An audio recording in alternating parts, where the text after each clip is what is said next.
Hi, welcome to Chapter 3 of To Kill a Mockingbird. Notice my shirt, one of my many Mockingbird shirts that you will see. We're reading Chapter 3 right now. At the end of Chapter 2, Scout had gone to school. She was super excited. She was ahead. She was smarter than everybody else. And the teacher called her damaged and told her to stop reading. She also got in trouble. At the end of the day, we met Walter Cunningham, a young man in her class who the teacher tried to give money to go get lunch because he didn't have lunch. And Scout got in trouble because she tried to explain that, and we kind of left off with the teacher slumped over in a pile of sadness because she couldn't figure it out. Beginning of chapter 3, it starts with a fight. Here we go. Catching Walter Cunningham in the schoolyard gave me some pleasure, but when I was rubbing his nose in the dirt, Jem came by and told me to stop. "You're bigger than he is," he said. "He's as old as you, nearly," I said. "He made me start off on the wrong foot." "Let him go, Scout." "Why?" "He didn't have any lunch," I said, and explained my involvement in Walter's dietary affairs. Walter had picked himself up and was standing quietly listening to Jem and me. His fists were half cocked, as if expecting an onslaught from both of us. I stomped at him to chase him away. I do that with my dog. I stomp at him, little children. Scout says, I stomped at him to chase him away, but Jem put out his hand and stopped me. He examined Walter with an air of speculation. "Your daddy, Mr. Walter Cunningham from Old Sarum?" Jem asked. Walter nodded. Walter looked as if he had been raised on fish food. His eyes, as blue as Dill Harris's, were red-rimmed and watery. There was no color in his face except at the tip of his nose, which was moistly pink. He fingered the straps of his overalls nervously, picking at the metal hooks. Suddenly, Jem grinned at him. "Come on home to dinner with us, Walter," he said. "We'd be glad to have you." Pause. In this story in the South, dinner means lunch. Do you know what word means dinner? Supper. So they're going home for lunch. They have like an off-campus lunch pass. That's what they do. "We'd be glad to have you," said Jem. Walter's face brightened and then darkened. Jem said, "Our daddy's a friend of your daddy's. Scout here, she's crazy. She won't fight you anymore." "I wouldn't be too certain of that," I said. Jem's free dispensation of my pledge irked me, but precious noontime minutes were ticking away. "Yeah, Walter, I won't jump on you again. Do you like butter beans? Our Cal's a real good cook." Walter stood where he was, biting his lip. Jem and I gave up, and we were nearly to the Radley place when Walter called, "Hey, I'm coming." When Walter caught up with us, Jem made pleasant conversation with him. "A ghost lives there," he said, cordially pointing to the Radley house. "Ever hear about him, Walter?" "Reckon I have," said Walter. "Almost died first year I come to school and ate them pecans. Folks said he poisoned 'em, put 'em over on the school side of the fence." Jem seemed to have little fear of Boo Radley now that Walter and I walked beside him. Indeed, Jem grew boastful.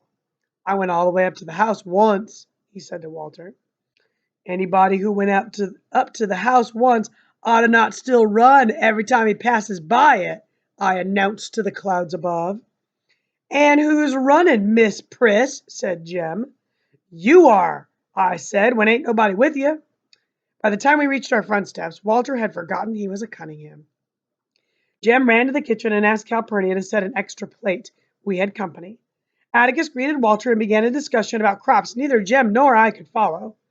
"Reason I can't pass the first grade, Mr. Finch, is I've had to stay out every spring and help Papa with the chopping. But there's another one at the house now that's field size." "Did you pay a bushel of potatoes for him?" I asked. But Atticus shook his head at me. While Walter piled food on his plate, he and Atticus talked together like two men, to the wonderment of Jem and me. Atticus was expounding upon farm problems when Walter interrupted to ask if there was any molasses in the house. Atticus summoned Calpurnia, who returned bearing the syrup pitcher. She stood waiting for Walter to help himself. Walter poured syrup on his vegetables and meat with a generous hand. He would probably have poured it into his milk glass had I not asked what in the Sam Hill he was doing. The silver saucer clattered when he replaced the pitcher, and he quickly put his hands in his lap. Then he ducked his head. Atticus shook his head at me again. "But he's gone and drowned his dinner in syrup," I protested. "He's poured it all over." It was then that Calpurnia requested my presence in the kitchen. Okay, pause. First of all, Walter comes home. They're having lunch. It says that he and Atticus talked together like two men to the wonderment of Jem and me about farm problems and all of this other stuff.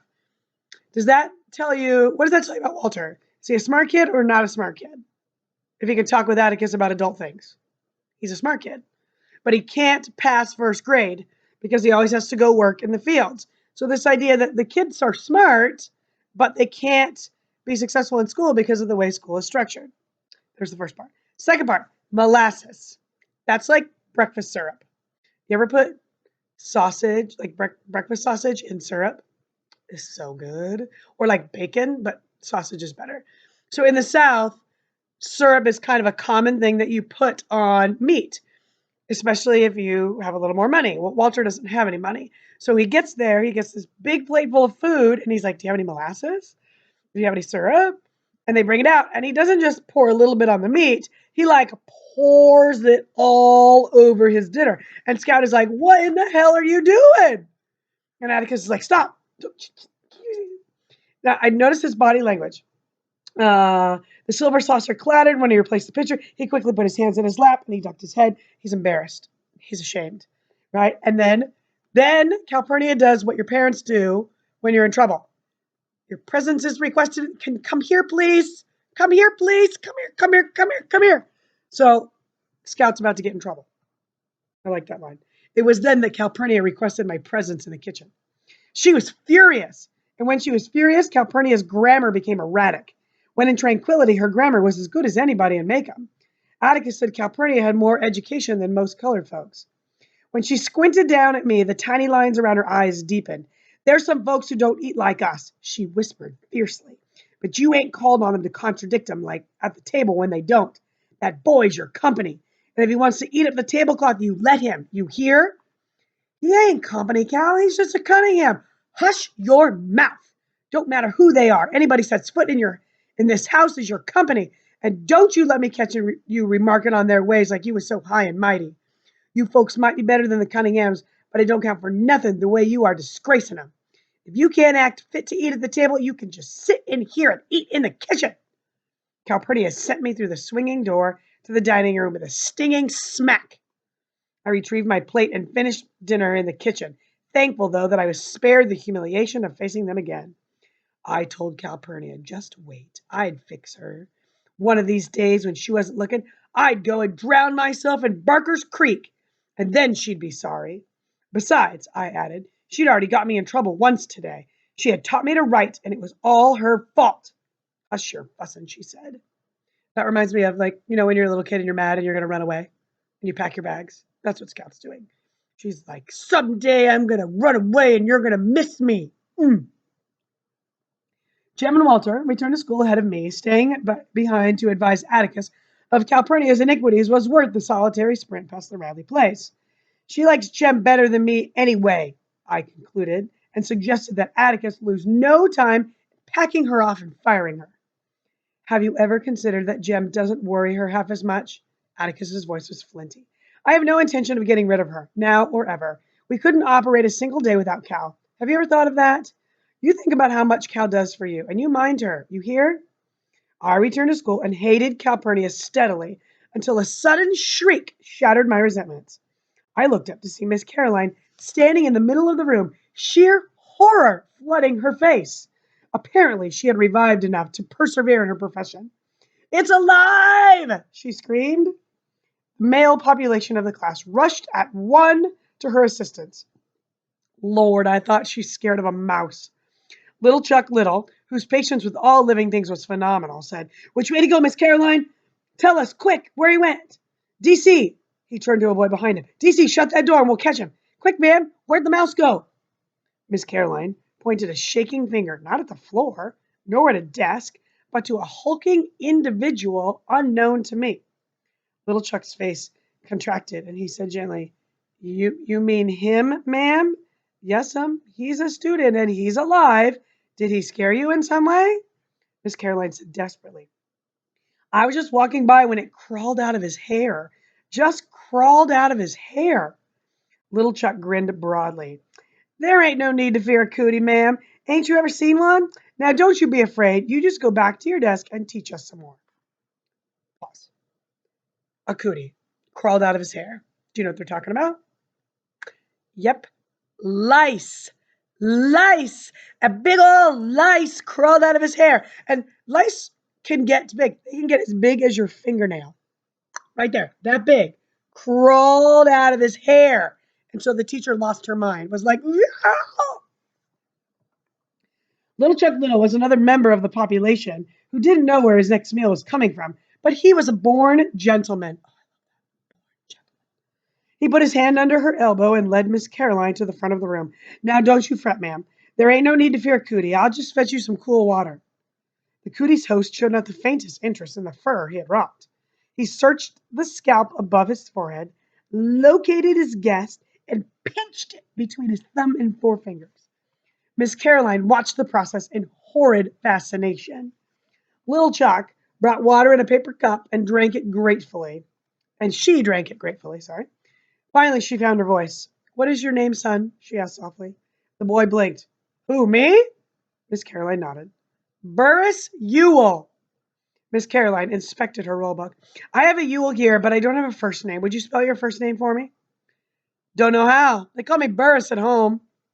Well, Burris, said Miss Caroline, I think we'd better excuse you for the rest of the afternoon. I want you to go home and wash your hair. From her desk, she produced a thick book, leafed through its pages, and read for a moment.